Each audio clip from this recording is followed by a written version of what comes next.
শ্রোতা বন্ধুরা, কবিতা পাঠের অনুষ্ঠানে আজ শুনবেন রবীন্দ্রনাথ ঠাকুরের কবিতা কবির বয়স। আবৃত্তি করছি আমি নাসির আহমেদ কাবুল। ওরে কবি, সন্ধ্যা হয়ে এলো, কেশে তোমার ধরেছে যে পাক, বসে বসে ঊর্ধ্ব পানে চেয়ে শুনিতেছ কি পরকালের ডাক। কবি কহে, সন্ধ্যা হলো বটে, শুনছি বসে লয়ে শ্রান্ত দেহ, এপারে ওই পল্লী হতে যদি আজ হঠাৎ ডাকে আমায় কেহ, যদি হোথায় বকুল বনোচ্ছায় মিলন ঘটে তরুণ তরুণীতে, দুটি আঁখির পরে দুইটি আঁখি মিলিতে চায় দুরন্ত সঙ্গীতে। কে তাহাদের মনের কথা লয়ে বীণার তালে তুলবে প্রতিধ্বনি, আমি যদি ভবের কূলে বসে পরকালের ভালো মন্দই গণি।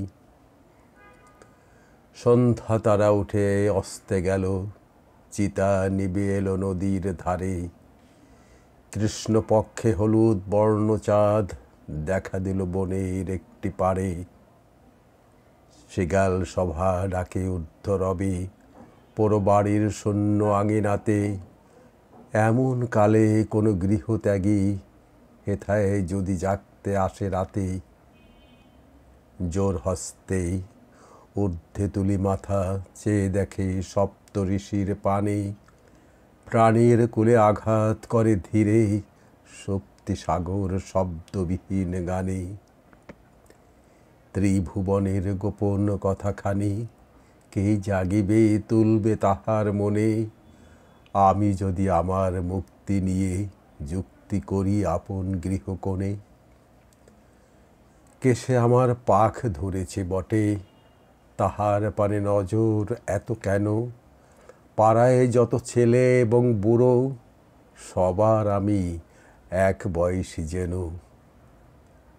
ওষ্ঠে কারো সরল সাদা হাসি, কারো হাসি আখির কোণে কোণে, কারো অশ্রু উছলে পড়ে যায়, কারো অশ্রু শুকায় মনে মনে।